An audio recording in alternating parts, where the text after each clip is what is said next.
Carol Baskin. Carol Baskin. Tragic. Let me tell you, if there's one thing in this world that I hate, it's Carol Baskin. It's Carol fucking Baskin.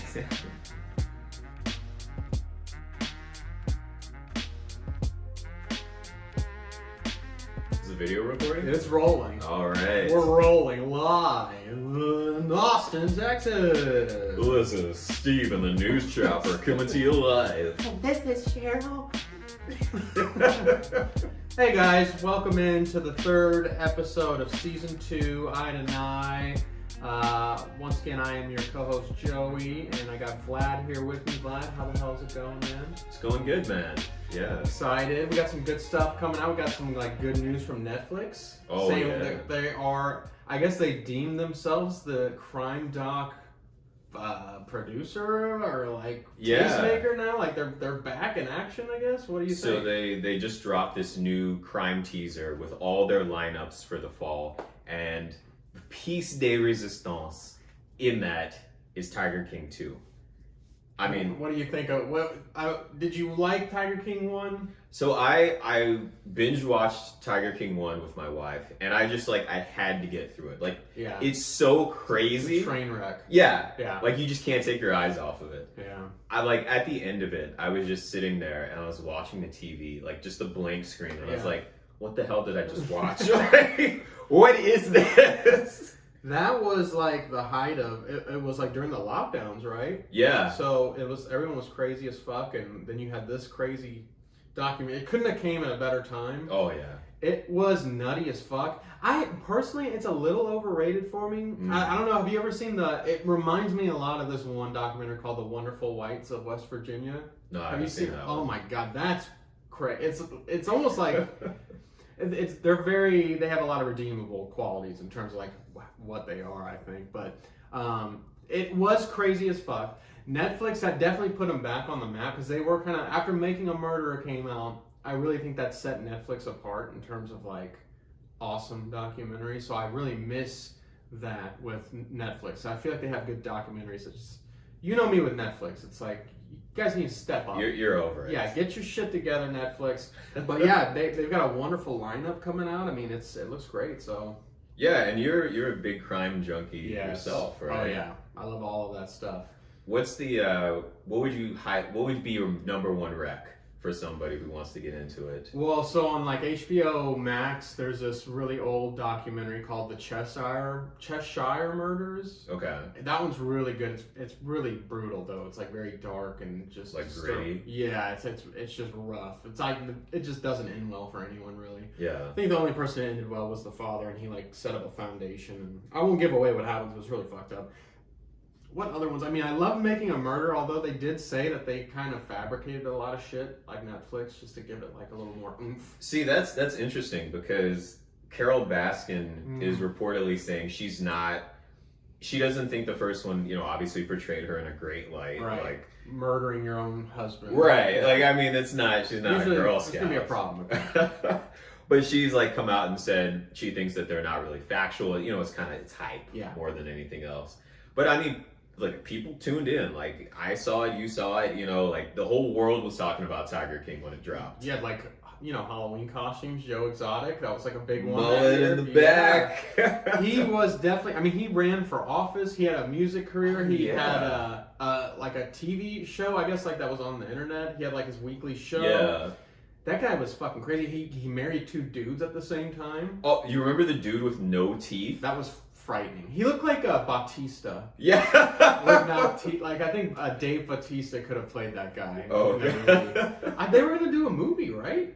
Or did someone say they were gonna do I think I think you're right. I remember vaguely hearing about this, but I'm not sure if it's still on or not. Because Joe Exotic is still in jail, right? Yeah. I don't know if he'll get out anytime soon, but I guess they did a lot of interviews with him in jail, jailhouse interviews. Yeah. So I know I saw his mug on one of the commercials or whatever, but do you remember when he went spoke in front of a bunch of kids and was talking about drugs?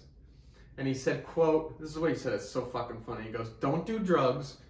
because drugs will make your teeth fall out and you'll be really ugly and you won't have any friends. I honestly, that sounds so dumb, but I think that's the best way to get kids to not do drugs. Yeah. Because kids are like scared about, silly stuff like that. So instead of being like, just don't do it.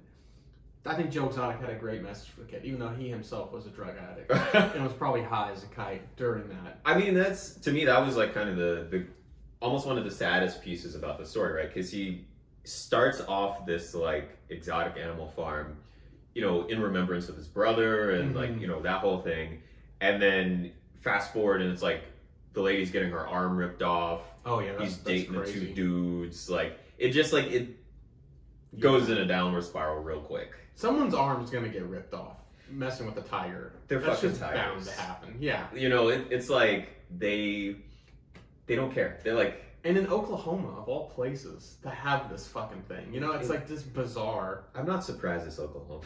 Me either. It's just that I guess that would be a place where that would happen, but that is just absolutely insane. But I guess.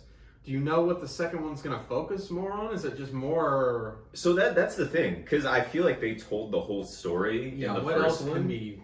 Yeah, like what else can they dig up, Maybe it'll focus more on Carol Baskin if they have... Carol Baskin. Carol Baskin. They have new info, but just to touch base, so there is the... these are like the list, or this is the list of the new Netflix... docs come out. They got like the Tinder Swindler will be released in February 2022. The jaw-dropping story of a prolific con man who posed as a billionaire playboy on Tinder and the women who set out to bring him down. That just sounds boring. It sounds like every other documentary that's on. Bad Vegan will follow a restaurateur who is conned out of millions by her partner who convinces her he can expand her food empire and make her dog immortal. Her dog immortal? Yes, that sounds weird. I mean, I feel like the first thing you think of is like bullshit. Yeah, exactly. But Bad Vegan, maybe it's some very holistic weirdos that they believe in that. It's gonna open your dog's chakras. Exactly. There's Trust No One, The Hunt for the Crypto King, coming in 2022, and then there's a 3-part series, The Puppet Master, Hunting the Ultimate Con Man, is also coming out in January. So they have a pretty good lineup. I mean, honestly, they need this. They have nothing on there. It's been the same crap every single time I'm on Netflix. They took Office away, or Peacock did. Yeah. So fuck you, Peacock. But yeah, it's just like, I don't know. I'm excited at least because I love a good documentary and it should be good. So, yeah, I don't know. But yeah, Joe Exotic, man. He'll get out, Joe. Get out soon, man. Free my boy Joe Exotic. He didn't do nothing. Wouldn't that be crazy if like he gets out and like after the second one drops? That's a trilogy for sure. He might, I think like sometimes a lot of people get like ahead of steam. Mm-hmm. If you're more popular and you're like well known, maybe sometimes you do get out early because there's just a lot of people. Because at the end of the day, he did terrible shit. Conspiracy to commit murder. I think that was proven. So yeah, I don't know. Who knows? Maybe he probably won't get out anytime soon. Because I think they gave him 12 years. So okay. And he was like in his 50s or 60s or something like that. I think he's done for. Even when he gets out, he'll be old as fuck. Yeah. Less teeth, But it was weird how he was kind of coercive. Yeah, coercive. And a lot of like these dudes' lives. Like there was like men who were believed to be completely straight, and then they're saying they're gay. I'm sure a lot of drugs were involved. Oh, as yeah. well. You can't just... No, you're not just walking around like clear-headed and you're like, oh, yeah. It's like, no, there was definitely some stuff going on that farm. Yeah. The guns, everything. It's just like, that's just a place I don't want to be. Yeah. You don't want to go to a tiger farm for your birthday? No. No thanks. That was a bizarre spectacle, though. Like he would have the shows and stuff. And it was like, the kids sitting in the bleachers and it's just like... What? I mean...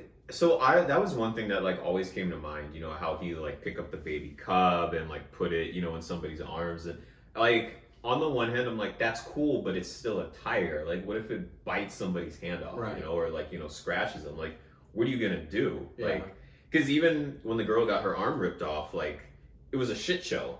Yeah. It's not like they had people just out there lined up ready to take down the tiger. It was, where's the tranquilizer? We gotta get this. It's like, oh, fuck. Was that during a show, too? I don't think it was during a show. She was just like one of the handlers, I guess. Yeah. But it was just like, they were not prepared. What was the other thing? There was like I guess it was like the one scene where the tiger attacked him. Oh yeah. I think that's like the more famous one, right? Yeah. But that was fucking crazy.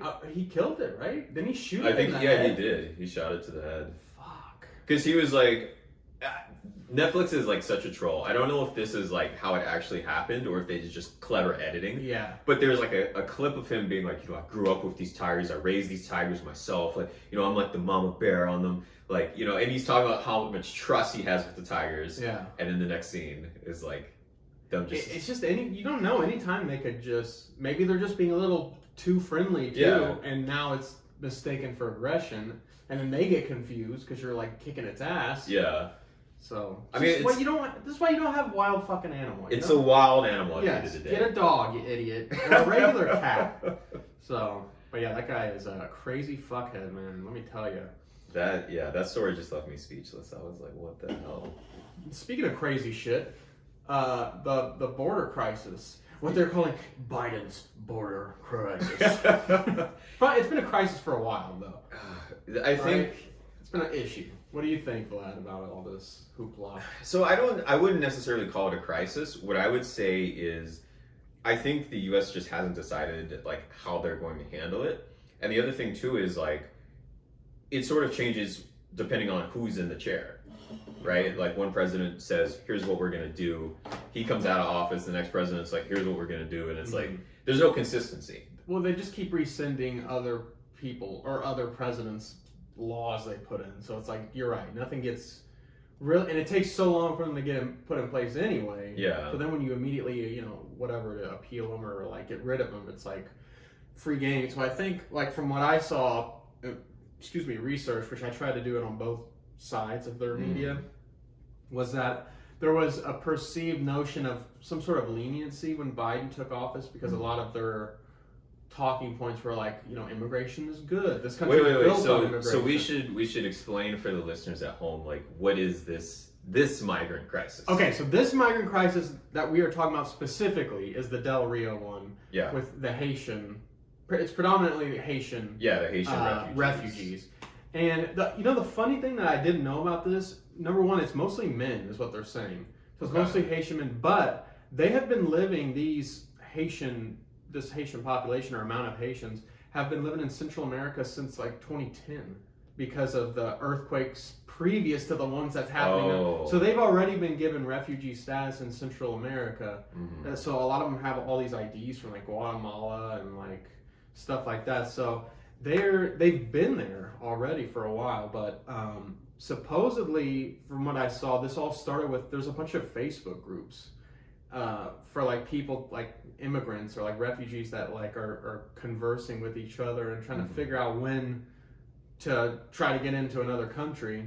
And they're all automated, so it's like these Facebook groups saying, hey, today's the day, let's do it. And they all just migrate, and they actually tried to do it on Mexicans like Independence Day because they thought it wouldn't be like... Is it like symbolic or something? Well, they just thought people would be busy and not give a fuck. And, like, but it was like, it was like 15,000 Haitians under a bridge. Yeah, because the town of Del Rio is like, what, maybe 35,000 people? If that, yeah. So you're talking like... half the population. Yeah. Chilling. Just shows up, additionally. And it's like, you've got all these new people showing up in the town. Like, one article that I read is saying that, car chases are on the rise because folks are just like, well, if you can't catch me, like, it's fine. Like, so, and then, you got to think, right? Like, in any sort of like small town, people just roll through and they just stay there for a while. It's like, well, obviously, town of 30,000, 35, you're going to know. Yeah. We just jumped up about half. Yeah. Yeah. And there's all those, usual concerns of like safety and security and all that. Because it's like, I don't know who these people are. Like, so. It's a problem for sure. Yeah. I think it is a crisis. You think it's a crisis? Yeah, well, I do, because it's just, it goes back to what you said too. We really don't have like a actual system for like handling this much immigration or like refugees coming in. Like there's no real system, and like there's so many kids coming too now that I guess the law in place was like if a kid comes by himself, they give him the status, or they give them like a temporary Okay. whatever. And now what they're doing is they're sending just kids, unaccompanied minors. Half of them are like drugged up. Do you know Ed Calderon? No. You heard of him? So he used to work with the Mexican government. Now he does like special force stuff or whatever. But he studies all this stuff and like helps people out. But he was saying like a lot of kids are like roofied and like drugged the whole way. And because if the kids get across and they have to take them, and then the kids can sponsor their own parents, so then the parents, it's easier to do it that way in the parents' eyes. I see. So to me, that's a crisis. If there's that many unaccompanied minors coming, God knows doing what, you know? Yeah. So what they're going through. So the question in my mind as I was like looking through this is like how is this supposed to work? Like how does it work? Like basically what are the rules? Because that was kind of like my thing too. Like you have 15,000 people show up in this town, and it's like, okay, this Haitian population wants to claim asylum in the U.S., right? Like using their refugee status. So it's like, well, do these people just automatically get U.S. citizenship? Like, do they just kind of get like, I don't know, hosted here? Do they get like put in, detention center? Do they get like sent back to, like, what is actually, how is this supposed to work? Right. So I did a little bit of digging, and so there's like, this definition of refugees, right? Like, what is a refugee? What qualifies you? So, let me see, dig through my notes here. So, basically, refugees are admitted to the U.S. if they are unable to return to their home country because of a well-founded fear of persecution, and that's like, air quotes, so kind of very vague, a little nebulous. Yeah. Due to their race, membership in a particular social group, political opinion, religion, or national origin. And so apparently how this works in the US is that the US president gets together with Congress and says, okay, we are going to cap the number of refugees that we're going to let into the country. Yeah. So like Central America, Africa, Asia, Europe, whatever. So they agree on different numbers. And I think Trump had like the lowest, like one of the lowest in a long time in terms of the cap. Well, Trump also too had this policy where he was, I think it was like Title 42 or something. Yeah. So he had this provision where it's like, due to COVID-19, we can just like, nope, sorry, like exactly turn them away. Just doors closed. So, and actually, like, Biden has rolled back some of Trump's immigration policies, but he left Title 42 intact. Right. He didn't. Because I think that's, if they're so worried about COVID, that's one you got to keep that in. Yeah. It's you can't be like, hey, everybody, like, come on in. And then, in the same breath, be like, okay, we're still worried about this thing. So, but let me actually just kind of, there was one thing that I thought was pretty interesting. And this is like, sort of what happens to these refugees, right? Like, what can they actually go for? So what I found is like, there's a couple different, I guess, categories or classes, right? There's this thing called temporary protective status, which is like, if you're a refugee, you're coming through the United States and you can't get back to your home country because of a natural disaster or like civil war in your home country or something like that. So basically, like, this temporary protected status, or TPS, means that you can stay for like 6, 12, 18 months, some amount, and they can like extend that as long as they're unsafe conditions. But it doesn't necessarily mean that you get citizenship. It's just kind of like you're here waiting, until something happens, which either is like, things kind of get better in your home country and you can go back. So it's kind of like, hey, you can crash at my place for a little bit. Right. Like, we'll get see. On your feet. Yeah, you gotta get on your feet. The second one I thought was interesting is like this deferred enforced departure, which basically is kind of like TPS, but like the only thing is that like you're still having shit happening in your home country. So you're kind of here, but then like the executive branch or like, the White House is basically like, okay, you can still crash here, but it doesn't lead to any sort of citizenship. Yeah. Yeah. So I think sucks ass. Well, I mean, it's nice that you can stay, but yeah, I think. But okay. So let me ask you: do you think a lot of the end goal for a lot of refugees is to get citizenship, or do you think they just want to come and be like, man, fuck it? I think the end goal for a lot of refugees is going to be U.S. citizenship. Okay. because that's their goal. Freest country in the world. Right. Like standard of living is higher. Right. Jobs everywhere. Right. Like, I mean, people have come to this country and basically like gone from nothing to something. Yeah. So exactly. if you're in an earthquake, America. like, yeah, like we've done a great job advertising. So well, and it is true. I mean, come on. Well, what other country can you go and be just what you? But that's what I'm saying. Yeah. Like, if you have a quality product, it's going to attract people, no matter who you are. Yeah, and so now the people like here, they're at our doorstep, and they're like, "Hey, let me in." A sec.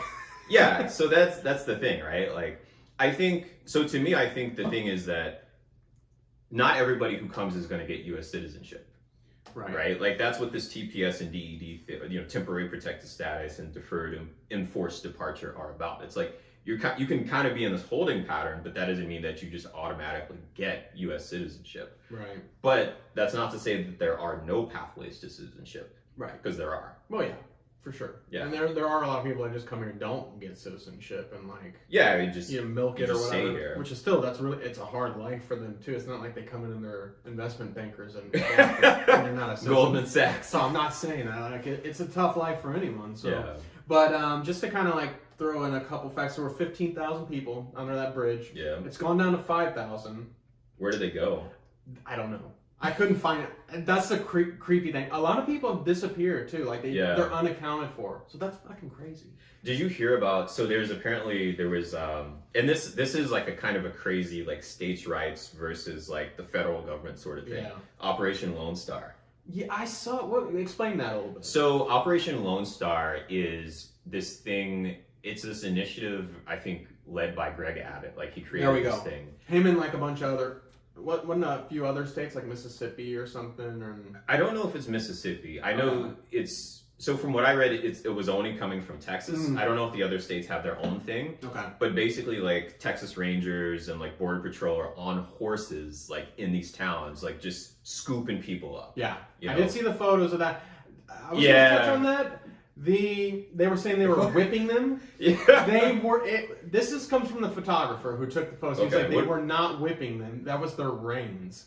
So it just. Oh, the horse reins. It was the horse reins, but when they're like. Yeah. Mid photo, it looks like they're whipped, which is not. You shouldn't be doing. But then this is what fucking pisses me off. You got. Go in, Joey. Go in. Jen Paskey, and you got behind saying that's you shouldn't be doing that. Like they weren't fucking doing that. Yeah. Joe. Jen. But anyway, it's just that's the power of the media. It's the power of a picture too. But yeah, I will say the photographer himself came out and said they were not whipping them. I've never seen them whip. Yeah. So it's just a little. To me, I hate when they do that though because it just takes. I just noticed I'm like going way off subject. It takes pressure off him and his administration and this big thing away from like the real problem, which is like how do we take care of these people, Yeah. Anyway, but okay, sorry Vlad. Operation Lone Star is about the Border Patrol, Texas Rangers teaming up and kicking all the immigrants out. But I mean, like you have to wonder, like 15,000 to 5, like they got to go somewhere. And the Border Patrol, they're still unmanned or undermanned. There's still a lot of, that's why the wall was really just kind of stupid. Like the build the wall thing, it's not going to work. There's places where it's literally just a river. And you can go through, you don't have to, no wall is going to keep everything out. Yeah, I mean, you build a 50-foot wall, somebody comes with a 51-foot ladder. Exactly. So it's that whole, because, we remember that was like Trump's big, build the wall. Build the wall. And it was like, cool. I guess that stands for immigration reform or whatever, that itself is not going to fix shit. No, because the thing is, right, like, I think if you look at it, the U.S. has this long history of immigration. Yeah. Right? Like, there's, like, when you think about it, right, like World War II and, like, around those times, right, you had German immigrants, you had Polish immigrants, you had Italian immigrants, you had, like, every kind of immigrant, basically. Like, everybody was like, we're going to America. Yeah, right? That's what this country is, a big melting pot. Exactly. So, now we have this, we have these situations or we have these events that are occurring where it's like, hey, we got people knocking on the door, and it's like, well, what do we do? Do we let them in? Why do you think that's changed, though, from, say, 1945 when people were coming to Ellis Island to now? Do you think it's just there's too many people in the country? No, I don't think so. I think there's room for everybody. Yeah. I think people... I think Americans have become more individualistic. Like when you look at communities, there's not that sense of like knowing your neighbor. We're tribal.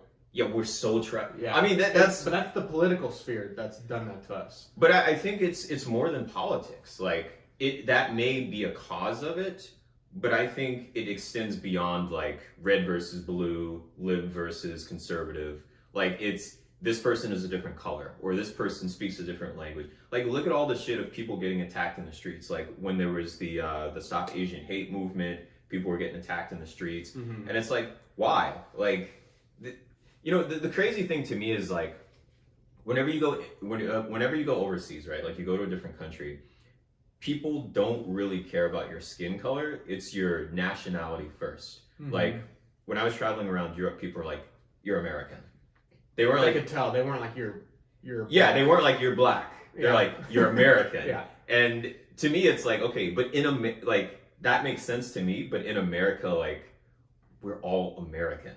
Yeah. And I think that's the thing that like we forget sometimes is like, guys, we're in the same bar. But see, I'm speaking for myself. I've never been like that in America where I'm like they're black. I'm just like whatever. Like, yeah. I don't really like.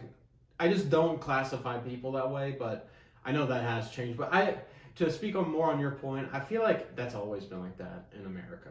Like there's always been hate crimes. There's always been like people singling each other. There's always assholes. You know what I mean? Same in Europe too. Like there's those like soccer like teams. Mario Balotelli. Yeah. He in Italy they're throwing like bananas. Yes. Yeah. And he's on their team. That's and he's Italian. Yeah. So it's like comparing like racism there to here. It happens everywhere, but yeah. The one thing though I wanted to ask you about was the one of the reform things you brought up with the immigration thing, which was it was kind of vague. It was like if your country's going through like some sort of civil war or not, because that's happening everywhere. These people are coming into. Yeah. So how is it still not? I guess they're able to still not come and seek asylum. You know what I mean? Because a lot of people just keep getting turned away. So that's the one thing I'm like wondering about. I don't know, and I also maybe not Title 42 or the 42 thing. Title 42 is like some other thing. So I'm not sure how they keep getting turned away because ultimately somebody has to decide, right? Right. And I'm not sure if that's happening like at the federal level or if that's like Border Patrol or like who makes that call. Yeah, the chain of command is really iffy. I've heard too because like some people in charge are just like fuck it, just let them in. Yeah. At random. So it could be like this one Haitian guy is like gets in, the other one's like no, you gotta go. So it's really weird how they determine. Yeah. How you get it. It's fucked up. It sucks. I mean, I feel for these people, honestly. Well, I mean, the thing is, right, it's kind of like, it's a management problem. Yeah. Like, because, at least to me, because I'm thinking about it, right, and it's like, you've got the policy being made at the federal level, right? So Biden is in Washington, right? The Congress and everybody passing these laws. But, like, where it's really impacting people is at the southern border. Yeah. Right? Like that is the bulk of that's where the hot spot of the immigration policy in practice is happening right now. Yeah. So, and then I think that's kind of the disconnect, right? Like, what's his name? Greg Abbott, right, is seeing one reality and he's like, okay, Border Patrol, Customs Enforcement, like you guys got to do X, Y, and Z. And Biden is like, no, here's what we're going to do like as a country. And it's like, they're not in sync. Yeah, there's definitely, you're right. I mean, I think the federal government lets states down all the time when it comes to this kind of stuff. But yeah, I mean, that's a good point. I mean, Abbott does see different stuff, and whether you like him or not, I mean, he's probably just a little concerned with it. But, the one thing that bugs me is like, I really don't even think Joe has been to the border ever in his life. Like, not even as a kid. Like, he's never been south at all. He never went to El Paso, ever. No, but it's just I don't know. Come on down, Joe. Come to the border. We're friendly. Yeah, come over here. Well, Ida and I will take you. We will bring all the agents you need. It's okay. But yeah, it's just like I don't know. I mean, I understand like the left and the right, and like the left is more concerned with people should immigrate here. We're not going to turn you away. But when they did that with Trump, they said he was racist for saying don't come. Yeah, we can't handle you, and then Kamala, she spoke to Guatemalan migrant workers and said, "Don't come." Yeah. And it's like, oh yeah, but that was fine. No. Yes, that's all he said too.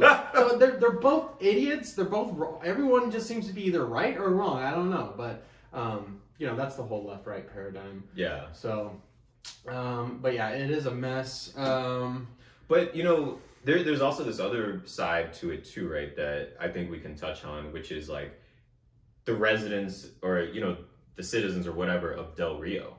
Mm-hmm. People show up in your town, like, you don't know what the hell's going on. Yeah.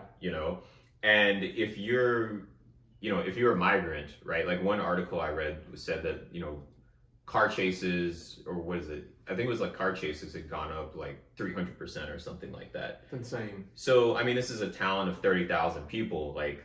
Quiet town. Yeah, So I think there is that aspect of like safety and security. And if you think about it, like, what do you as the governor of Texas say to your residents? Mm-hmm. Like, you got to protect them first, like, yeah, they come first, right? Because that's who you're. I mean, that's your voter base. Yeah, exactly.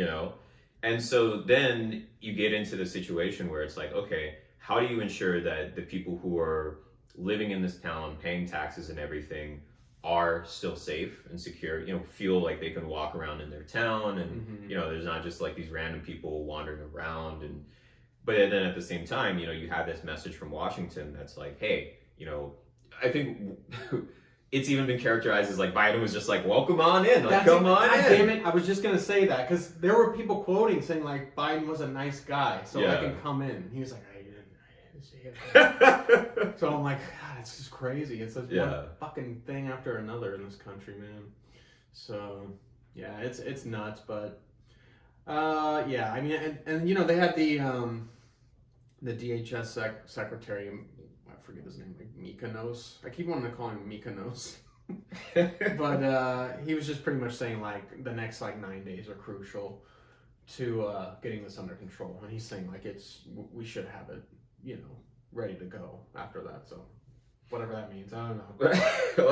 I don't know, this is ominous. Oh, his name is Alejandro Mayorkas. Okay. So the administration hopes to clear out the migrant camp under the bridge within the next 9 to 10 days. We expect to see dramatic results in the next 48 to 96 hours, and we'll have a far better sense in the next 2 days.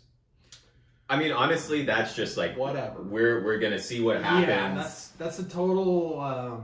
That's a very political statement. Yes, exactly. But like, there has to be. Because this is not the last time this is going to happen, right? Kamala's no is not going to be like, migrants. So there has to be something, there has to be something that's like, either we're just going to stick to these hard caps that our government decides and is like, hey, we hit our quota. Sorry, guys, like, doors closed. Yeah. Like, there has to be something. The thing with that is the quota was, Trump had it record low because he's like, a lot of people were like, Trump just doesn't want immigrants. But then Biden actually, when he took office, kept it low. He kept it at like, sorry, pardon me. Let me pull this up. He kept it at. So he wanted to put it at 15,000 refugees being taken in annually. Mm. And everyone was stunned. Like, his supporters were like, what the fuck? Like, that's bullshit. So he freaked out and, like, raised it to 62,000, a little over 62,000, I think. But they've already exceeded that, like, in 3 months. So it's like, how do you fix that? You know what I mean? Yeah. So, because, there is a perceived, Joe doesn't really care. Like, we can come in. Yeah, but it's still like, no. He just said that so he get elected. Like every president. The politician. Yeah.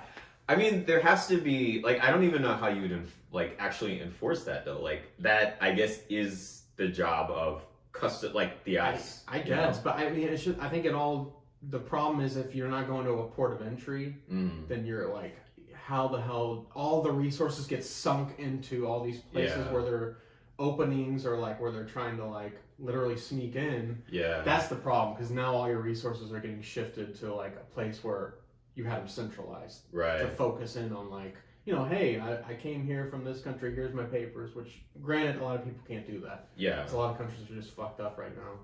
So Yeah, so it's, you get a lot of people who are not following the normal process. Right. And That's the issue now. Yeah. For the past probably 15 years, it's been that bad. And then you combine it with like, okay, folks can show up, there's like the U.S.-Mexico border, right, is like miles long. Mm-hmm. So how do you patrol that? How do you secure that? You can't. There's always going to be an opening. Yeah. You just can't do it. But anyway, let's go to a little something lighter, Jesus. It is crazy to see a bunch of Haitians, though, in Del Rio, right? Like, yeah. This is crazy as fuck. So I read... That was weird. Yeah, I was like reading it, and I was like, wait, why are, like... Did they say Haitians? Yeah, it's like, that's gotta be a typo. They meant to say Mexicans, for sure. Oh, it's strange times we're living in, man. It is, man. It's bizarre. But it does make sense, though, that the Haitians were living already in Central America. Yeah. And they weren't just, like, straight from Haiti. Yeah. But yeah. Ed Calderon, anyone who's watching this, he's really fascinating. You gotta, like, check him out, too. He's just been around. He, like, teaches safety and, like, he does, like, anti-narco, whatever stuff. But anyway, that was, like, I got a little bit of info from him from a podcast earlier. But anyway, Vlad, let's shift to the woolly mammoth. Oh, coming back to life, Vlad. What do you think? So this is also another weird one, too. So there's a bioscience or like genetic engineering company in Texas that is actually trying to bring back the woolly mammoth. So that huge mastodon with the big tusks. And I gotta say, man, this is like some Jurassic Park level shit. Like, that's the first thing I thought about. It had to happen sooner or later, right? Somebody was gonna do it. Those things were always really cool when I was a kid. I always thought, because it's just like a big hairy ass elephant with big tusks. Yeah. But giant. That's insane. I just don't know why a woolly mammoth. Why not like a saber tooth? That was the cool one.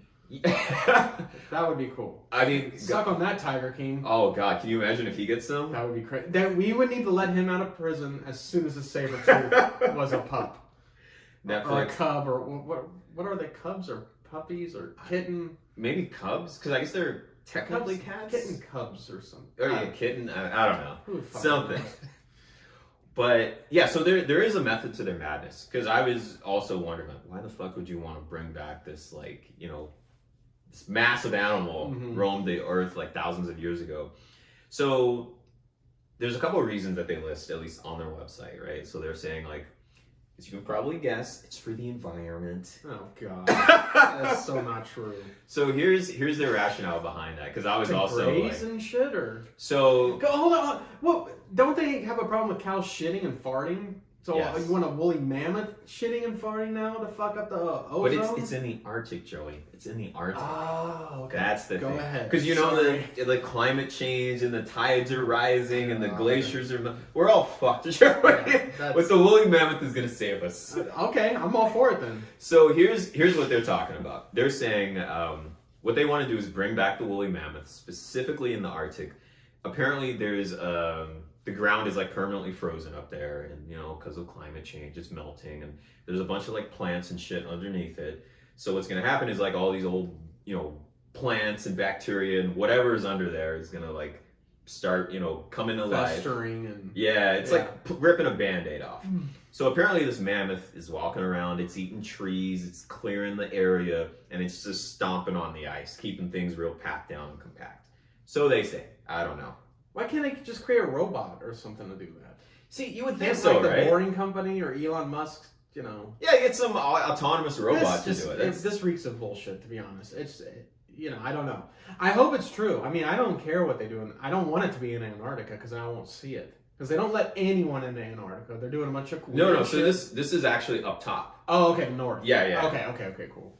Because there's a lot of really mysterious stuff in Antarctica. There's like... There's supposedly like civilizations. They think there's like so this old guy, I don't know his name, this is for another episode, but there was a fucking pilot who flew over Antarctica and he saw like a huge hole and it was like another dimension. What? Yes, and he said in that dimension it was like a whole new world. Like, so a lot of people think the core of the earth is another civilization, another world of like aliens and rainforests and who knows? All right. But yeah, there's a lot of crazy shit that goes on in Antarctica. That's there's some shit crack-a-lacking in there that I would love to know. Yeah, I will take a trip to Antarctica if I get to see that. If they want to fly me out there, They have. I don't like flying, so. I mean that's a long trip from Texas. That's a long. Oh yeah. Might have to take like a boat, to be honest. Yeah, they do have scientific expeditions. So I mean, if you want to go do some like experiments or something, yeah, they have. You probably have to be qualified though, and have some sort of like. I mean, you could be like a research assistant or something. Like I could forge that. Yeah. It's not like they have like a Kikos and these little laminated card. Hey guys. Hey, here's my badge. Just like a big piece of paper. Yeah. Anyway, that's crazy though. The woolly mammoth. I actually saw that this fucking TikTok star. You know who Josh Richards is? No. I feel like I missed most of your references. Yeah. No, that's fine because I barely know who he is. I mean, I have a TikTok, I guess, because I have one. But it's more for like sketches and stuff. But anyway, this guy Josh Richards he's 19. He's already multimillionaire because of TikTok. Jesus. But he has he's amassed more than $20 million into like a venture capital fund to recreate the woolly mammoth. So he's involved in this whole thing. He's just a kid. He's fucking 19. He can't even drink legally. I'm sure he's drinking, but the organization is called Animal Capital, and Richards created it with his business partner, Michael Gruen, and former Goldman Sachs investment banker Marshall Sandman. So they're also involved. So it's almost like the space race. This is what this is turning into. It's turning into regular people who've made a shit ton of money, and now they're investing it into labs and space, and it's fucking crazy. This is how I think this is going to end up. Because like the flip side of this, right, is it's for the environment, sure, mm-hmm.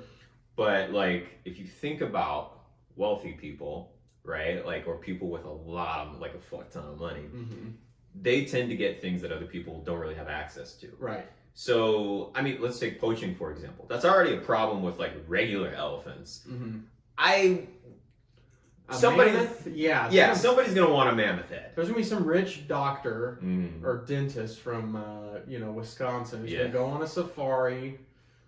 And then he's just going to get to poach a fucking woolly mammoth. Wait, but this is the plot of Jurassic Park, though, right? Isn't it? Yeah, it's going to turn into that. Yeah. That's what they need to recreate. I mean, create a Jurassic Park, honestly, because we all know how that happened. Oh yeah, ended up perfect. Fine.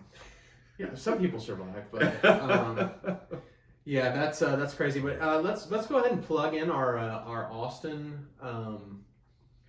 Our local Austin spot. Yes. Yeah. Go ahead and talk about that, Vlad. So we went to Lala's Little Nugget, actually. That's right on Burnett. That is, let me tell you guys, that's the primo spot.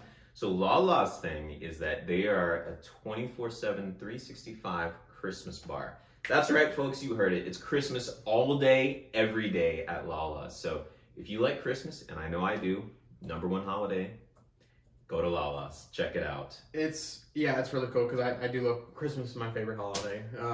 Thanksgiving's right there. But I loved it because it's like an old school, like it's like dingy inside. When I say dingy, I don't mean that in a negative way. I mean it's like a really cool old school bar. It's got the pool table with like the quarter slots in it. It's got like the back seating, like the dark dim area, but it does have Christmas lights everywhere. Big bar, huge outdoor seating. That alone is probably like, because it was packed. Yeah. So it was like a bunch of different people, young people, older people, whatever. Bartenders were really cool. Yeah, that place is really, really awesome. And I'm going to find out the address to it.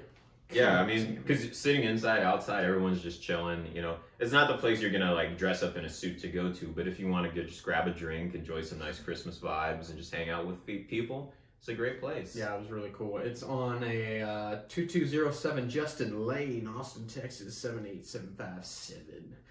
So go check it out. It is really cool. I mean, and when we say it's like Christmas, it's like a Christmas. It's like this is where Santa Claus gets drunk at and high. But yeah, it's really cool. I think they got like the old school jukebox too. So it's almost it takes you back in time almost because like it makes you feel like you've been there before, but you haven't. Because I've never been there before, but I immediately felt at home. So guys, don't go ahead and check out Lala's Little Nugget in Austin, Texas. Vlad, anything else you want to say to the people? Just want to say thank you for listening. We're going to continue to put out these episodes. If there's something that you want us to cover, hit us up on social, Instagram, Facebook, TikTok. We're everywhere. We are, absolutely. And yeah, guys, we appreciate the viewership, and we appreciate you guys for giving us a little bit of your time throughout the day. And yeah, we'll see you back next week. Again, like Vlad said, just send us a message. Anything you guys want us to talk about, we're always open to discussing it. And yeah, we'll see you again soon. Okay, bye guys. Peace.